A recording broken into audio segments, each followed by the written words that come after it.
Guarantee ಇದು guarantee news ಸುದ್ದಿ ಖಚಿತ ನ್ಯಾಯ ಅನಿಶ್ಚಿತ. ನಾನು ಕೀರ್ತಿ ಪಾಟೀಲ್. 3.5 ವರ್ಷಗಳ ಬಳಿಕ ರಾಕಿಂಗ್ ಸ್ಟಾರ್ ಯಶ್ ಒಂದು ಪಬ್ಲಿಕ್ ಈವೆಂಟ್ ನಲ್ಲಿ ಕಾಣಿಸ್ಕೊಂಡಿರುವಂತದ್ದು.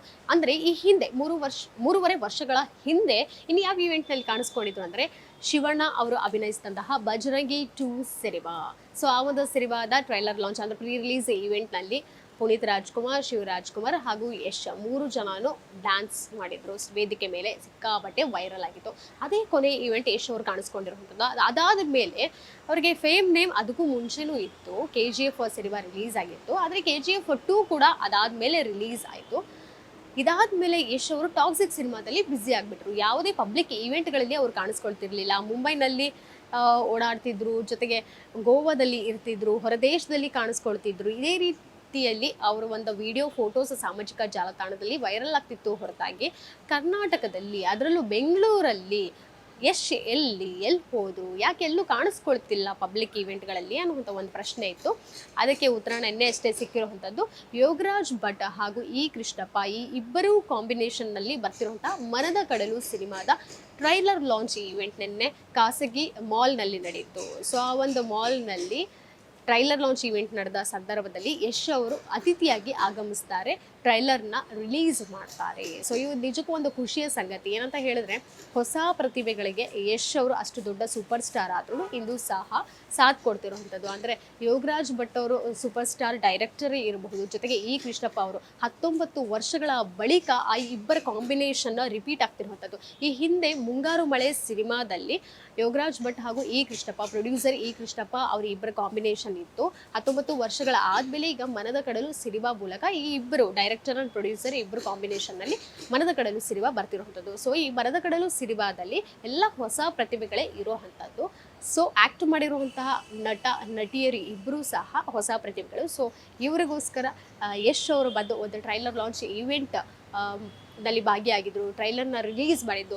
ಈ ಸಂದರ್ಭದಲ್ಲಿ ಕ್ಯಾಚಿ ವರ್ಡ್ಸ್ ಸಿಕ್ಕಾಪಟ್ಟೆ ಆಗಿತ್ತು. ಏನಂತ ಹೇಳಿದ್ರೆ, ಒಂದು ಯಶ್ ಅವರು ಯಾವಾಗಲೂ ಯಾವುದೇ ವೇದಿಕೆ ಮೇಲೆ ಬಂದಾಗಲೂ ಅಷ್ಟೇ, ಎಲ್ಲೋ ಪಬ್ಲಿಕ್ ಈವೆಂಟ್ಗಳಲ್ಲಿ ಕಾಣಿಸ್ಕೊಳ್ತಿದ್ದಾರೆ, ಒಂದು ಮೈಕ್ ಹಿಡ್ಕೋತಿದ್ದಾರೆ ಅಂತ ಹೇಳಿದರೆ ಎಲ್ರಿಗೂ ಗಮನ ಅಲ್ಲಿಗೆ ಹೋಗುತ್ತೆ, ಬೇರೆ ಯಾವ ಕಡೆನೂ ಹೋಗಲ್ಲ. ಸುತ್ತಮುತ್ತ ರೈಟ್ ಲೆಫ್ಟ್ ಏನು ಆಗ್ತಿದೆ ಅನ್ನೋಂಥದ್ದು ಗೊತ್ತಾಗಲ್ಲ, ಯಶ್ ಅವ್ರ ಮೇಲೆ ಗಮನ ಹೋಗುತ್ತೆ. ಏನಂತ ಹೇಳಿದರೆ, ಯಶ್ ಅವರು ಪ್ರತಿ ಬಾರಿ ಏನು ಮಾತಾಡ್ತಾರೆ ಅದನ್ನೇ ಮಾಡಿ ತೋರಿಸ್ತಾರೆ. ಅದೇ ರೀತಿಯಾಗಿ ಇಷ್ಟು ವರ್ಷ ಅವರು ಸಿನಿ ಜರ್ನಿನಲ್ಲೂ ಸಹ ಅವರು ಮಾಡಿರುವಂಥದ್ದು. ಅದೇ ರೀತಿಯಾಗಿ ಅವರು ನಿನ್ನೆ ಮಾತಾಡಿರುವಂಥ ಒಂದೊಂದು ಮಾತು, ಅವರ ಪದ ಅಕ್ಷರ ಸಹ ನಿಜ ಅನಿಸುತ್ತೆ. ಕನ್ನಡ ಚಿತ್ರರಂಗದ ಬಗ್ಗೆ ಯಾಕೆ ಯಶ್ ಅವರು ಮೌನ ಮುರಿತಿಲ್ಲ? ಕನ್ನಡ ಸಿನಿಮಾಗಳು ಓಡ್ತಿಲ್ಲ, ಥಿಯೇಟರ್ ಮುಚ್ತಿವೆ, ಮಲ್ಟಿಪ್ಲೆಕ್ಸ್ಗಳ ಎಲ್ಲವೂ ಎದ್ದೇಳ್ತಿದೆ, ಥಿಯೇಟರ್ಗಳು ಕ್ಲೋಸ್ ಆಗಿ, ಸಿಂಗಲ್ ಸ್ಕ್ರೀನ್ ಥಿಯೇಟರ್ ಕ್ಲೋಸ್ ಆಗಿ ಕಾಂಪ್ಲೆಕ್ಸ್ಗಳಾಗ್ತಿವೆ. ಇಷ್ಟೆಲ್ಲ ಸಮಸ್ಯೆಗಳು ಕನ್ನಡ ಚಿತ್ರರಂಗದಲ್ಲಿ ಇದೆ. ಇದ್ರ ಬಗ್ಗೆ ಯಶ್ ಅವರು ಯಾಕೆ ಮಾತಾಡ್ತಿಲ್ಲ? ಸುದೀಪ್ ಅವ್ರು ಮಾತಾಡಿದ್ದಾರೆ, ಹೌದು. ದರ್ಶನ್ ಅವ್ರು ಮಾತಾಡಿದ್ದಾರೆ, ಹೌದು. ಉಪೇಂದ್ರ ಅವ್ರು ಮಾತಾಡಿದ್ದಾರೆ, ಶಿವಣ್ಣ ಅವರು ಮಾತಾಡಿದ್ದಾರೆ. ನಮ್ಮ ಕನ್ನಡದ ಚಿತ್ರರಂಗದ ಸ್ಟಾರ್ಸ್ ಆಲ್ಮೋಸ್ಟ್ ಎಲ್ಲರೂ ಇದ್ರ ಬಗ್ಗೆ ಅವಾಗವಾಗ ಪ್ರೆಸ್ ಮೀಟ್ಗಳಲ್ಲಿ ಸಿಕ್ಕಾಗ ಮಾತಾಡಿದ್ದಾರೆ. ಆದರೆ ಯಶ್ ಅವ್ರು ಮಾತ್ರ ಕೈಗೆ ಸಿಕ್ಕಿಲ್ಲ, ಕನ್ನಡ ಚಿತ್ರರಂಗದ ಬಗ್ಗೆ ಮಾತಾಡ್ತಿಲ್ಲ, ಯಾಕೆ ಅನ್ನುವಂಥ ಒಂದು ಪ್ರಶ್ನೆ ಎಲ್ರಿಗೂ ಇತ್ತು. ನಿನ್ನೆ ಮನದ ಕಡಲು ಟ್ರೈಲರ್ ಲಾಂಚ್ ಈವೆಂಟ್ನಲ್ಲಿ ಅವರು ಕನ್ನಡ ಸಿನಿಮಾಗಳ ಬಗ್ಗೆ ಮಾತಾಡಿರೋವಂಥದ್ದು. ನಮಗೆ ಸ್ವಾಭಿಮಾನ ಇರಬೇಕು. ಸದಾ ಯಶ್ ಅವರು ಒಂದು ಮಾತು ಹೇಳಿದ್ರು, ನಾವು ಯಾರ ಮುಂದೆನೂ ತಲೆ ತಗ್ಗಿಸ್ಬಾರ್ದು, ಕನ್ನಡ ಸಿನಿಮಾಗಳನ್ನು ಯಾಕೆ ಜನ ನೋಡಬಾರ್ದು ಅನ್ನೋಂಥ ಪ್ರಶ್ನೆ ಸಹ ನಾವು ಮಾಡಬಾರ್ದು ಅನ್ನೋಂಥ ಒಂದು ಮಾತು ಹೇಳಿದ್ರು. ನಾನು ಸಹ ಕೂತ್ಕೊಂಡು ಯೋಚನೆ ಮಾಡ್ತಿದ್ದೆ, ಕನ್ನಡ ಸಿನಿಮಾಗಳನ್ನು ಯಾಕೆ ಎಲ್ಲರೂ ನೋಡೋದಿಲ್ಲ, ಪರಭಾಷೆದವರು ಯಾಕೆ ಕನ್ನಡ ಸಿನಿಮಾ ನೋಡೋದಿಲ್ಲ ಅನ್ನುವಂಥದ್ದು ಯೋಚನೆ ನಾನು ಮಾಡಿದ್ದುಂಟು.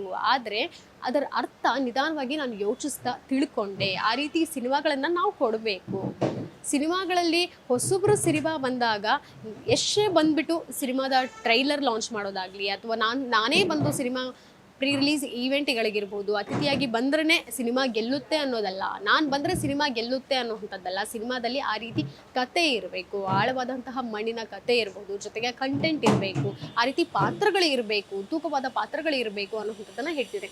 ಒಂದು ಸಿನಿಮಾಗೆ, ಒಂದು ಅಡಿಗೆಗೆ ಯಾವ ರೀತಿ ರುಚಿಕರವಾದಂತಹ ಸ್ವಾದ ಕೊಡುವಂತಹ ತಿನಿಸುಗಳು ಇರ್ತವೆ, ಪದಾರ್ಥಗಳನ್ನು ನೀವು ಅಲ್ಲಿ ಬಳಸ್ತೀರಾ, ಅದೇ ರೀತಿಯಾಗಿ ಸಿನಿಮಾದಲ್ಲಿ ಏನೇನು ಬೇಕು ಪ್ರೇಕ್ಷಕರಿಗೆ ಅಡ್ವಾನ್ಸ್ ಆಗಿ ಈಗ ಅಪ್ಡೇಟ್ ಆಗಿದ್ದಾರೆ.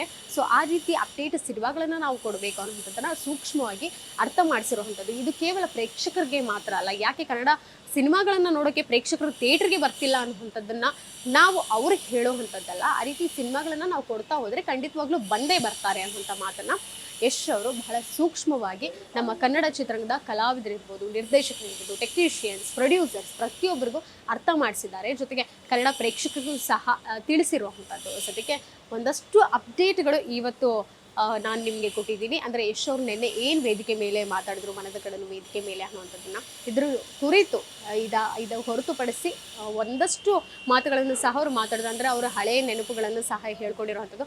ಮೊಗ್ಗಿನ ಮನಸ್ಸು ಸಿನಿಮಾದಿಂದ ಹಿಡಿದು ಜೊತೆಗೆ ಅವರು ಸಿನಿ ಜರ್ನಿ ಯಾವ ರೀತಿ ಎಂಟ್ರಿ ಕೊಟ್ಟರು, ಹೇಗೆ ನಡೀತು, ಇವತ್ತು ಯಾವ ಮಟ್ಟದಲ್ಲಿದ್ದಾರೆ, ಅವರ ಟಾಕ್ಸಿಕ್ ಸಿನಿಮಾ ಯಾವ ಹಂತದಲ್ಲಿದೆ ಅನ್ನುವಂಥದ್ದನ್ನ ಅಪ್ಡೇಟ್ ಕೂಡ ಅವ್ರು ಕೊಟ್ಟಿರುವಂಥದ್ದು. ಸೊ ಇದಿಷ್ಟು ಇವತ್ತಿನ ಅಪ್ಡೇಟ್ ಆಗಿತ್ತು. ಕ್ಯಾಮ್ರಾ ಪರ್ಸನ್ ವಿನಯ್ ಜೊತೆಗೆ Keerthi Patil, guarantee news. Guarantee news, ಸುದ್ದಿ ಖಚಿತ, ನ್ಯಾಯ ನಿಶ್ಚಿತ.